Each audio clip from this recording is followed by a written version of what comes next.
মোৰ নাম ইলিয়াছ আহমেদ। ঘৰ ক'ত? ঘৰ গৰু সপ্তাহ। দেউতাকৰ নাম? আব্দুল কাদেৰ। ক'ত গৈছিল? মাঠিয়ে গৈছিলোঁ। বাইকখন কেনেকৈ জ্বলাল? ফাইনেন্সৰ মানুহে জ্বলাই দিছে। ফাইনেন্সৰ মানুহ জ্বলাই দিছে। মোক মানে আহি মই ৰানিং গাড়ী আহি আছোঁ, আহি কিনে তাতে থিয় দিছিলোঁ। এখন ৰখাই কিনে মই কিবা খাবলৈ গৈছিলোঁ দোকানত। সেইকাৰণে আহি মানে মানে কিস্তি এটা ফেইল আছে।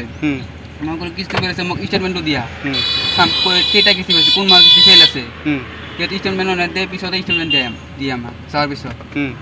ষ্টেটমেণ্ট হোৱাটছআপত দি দিম, এতিয়া নহ'ব। মানে অফিচাৰে মোক ষ্টেটমেণ্ট দিয়া নাই এতিয়া ওলাই কিনে। এনেকৈ কোৱাৰ পিছত মানে কিবা কিবি কওঁতে মোক কয় এতিয়া মোক পইচা দি তই গাড়ীটা লৈ যা। ফাইনেন্সিয়েল মানুহ আগতো আৰু বহুত আছে, কয় চিমিতলতো আছে, মাটিয়াতো আছে, চুতেপাৰাতো আছে, চিধাবাৰীতো আছে, এনেকৈ কৈছে মোক। জ্বলাই দিছে ফাইনেন্সৰ মানুহে জ্বলাই দিছে। ফাইনেন্সৰ আচলতে গাড়ীটা কেনেকৈ জ্বলাই দিল কওকচোন অলপ। গাড়ীটো মানে জ্বলাই দিল মানে ইহঁতে আহি মানে মোক হেম্পাৰ দিলে। পিছত ইহঁতে ক'লে তই গাড়ী জ্বলাই দি আমাক পইচা লাগিব 5,000 টকা দি। মই ক'লো 5,000 টকা নে 2,000 টকা দিলে মানিব। সিহঁতে ক'লে হয় মানিম 2,000 টকা দি। গাড়ীটোৰ নাম্বাৰ কিমান আছিল? AS U25 7 কিয় আছিল মনত নাই। কি গাড়ী আছিল? City 100।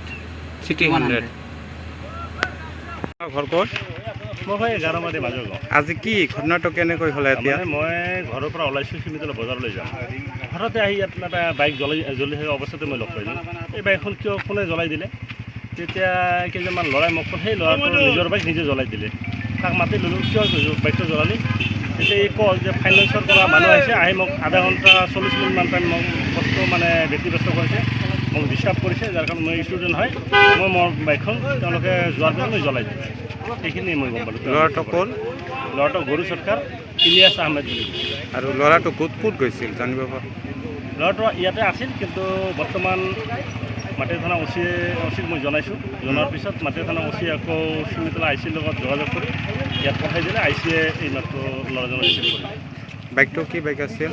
মই বাকীখিনি দেখা পোৱা নাই বাইকটো কি বাইক। ওচৰত আহাতে ভয় পাইছোঁ, মানে টেংকিটো ব্ৰাছ হোৱাৰ এটা ভয় আছিল। মানুহ আতংকিত হৈ আছিল। বহুত বাইক 4চকীয়া এই ৰিক্সাবিলাকে দুইফালে মানে পাৰ্কিং হ'ব পৰা নাছিলে। সেই অৱস্থাতে আহিছোঁ আৰু মানুহক মই ৰখাই দিছোঁ যাতে ইয়াত নাহে। টেংকিটো ব্ৰাছ কৰি হয়তো ক্ষয়ক্ষতি হোৱাৰ এটা সম্ভাৱনা দেখা দিছে। নাম্বাৰ আছিল নে গাড়ীটো? মই ওচৰত আহে নাই। এই ঠাইখিনিৰ নাম কি আছিল? গাৰমাৰী টোপলাখা এই ব্ৰিজ, লাষ্ট ব্ৰিজ, এইটো টোপলাখা ব্ৰিজৰ কাষত।